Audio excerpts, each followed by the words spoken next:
It was Shedeur Sanders walking off the field with 2 minutes left on the clock, and it was really Shedeur Sanders and his look of frustration, his look of just throwing up his hands like, "What do you expect me to do?" for nearly that entire game in Nebraska? Because that's, it the whole time, I felt like he looked defeated, he looked frustrated, he looked like he didn't have the answers that you would want your starting quarterback to have. Like, that is really what stuck out to me because we know how much confidence and swagger this Colorado team has and had throughout the entire offseason. It stands out to me, Shador talking about how every team that they play is their Super Bowl. Like, that is a certain level of cockiness that I think that you want a player to have. It's not a negative thing. But that, I think, was the first time that we could all visibly see on Shedeur Sanders' face the look of, I can't do this by myself. Almost like a sense of helplessness because he wasn't getting any protection.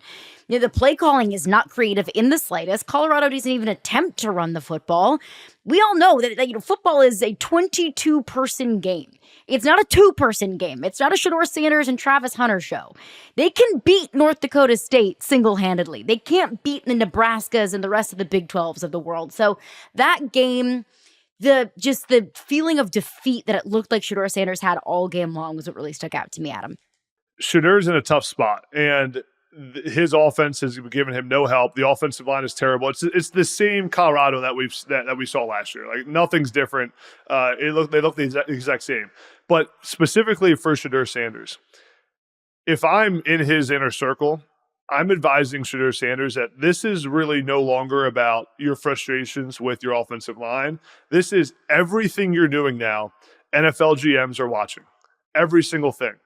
And the way he walked off that field, the way that in his post-game press conference, he said something along the lines of kind of throwing his offensive line under the bus. I think He said something like, "How many times did Dylan Raiola get touched today?" I think he said a comment like that.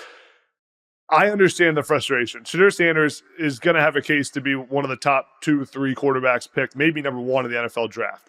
But now, almost in a selfish way, it needs to be like, man, just get through this season and go become a top 10 NFL draft pick. And everything you're doing, these coaches, scouts, evaluators, general managers, administrators, everyone in NFL front offices, owners are going to be watching and saying, is he a guy who can lead our team to victory? And is he a guy when things don't go well that everyone will rally around and can get through some bad stuff?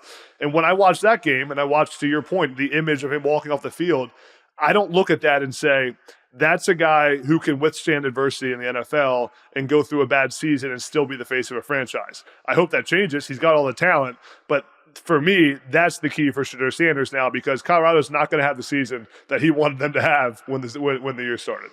Well, and it's important to know, I've talked to former GMs. I've talked to people around the league, and they'll all say the same thing. The reason this is important as part of his evaluation is more likely than not, if he gets drafted where he wants to, he's going to go somewhere that's going to lose football games. So that's why it becomes an important part of the context and how you evaluate these quarterbacks, because the first year or two, they're going to lose so many games. You got to know he's not going to lose the locker room. He's not going to lose himself. He's not going to lose his confidence. You got to see all of that at the college level. And so this isn't Caleb coming in and it's like, well, all I did was win. This is a kid that right now is going through a really tough spot where he's losing games, and he probably feels like he should get more credit for what they're trying to do. But you just can't show that because the league's watching, and wherever he goes, he's going to have to evaluate, can he be better at that at the pros? I agree with you guys. It's an important part of what has to happen for him right now in his evolution.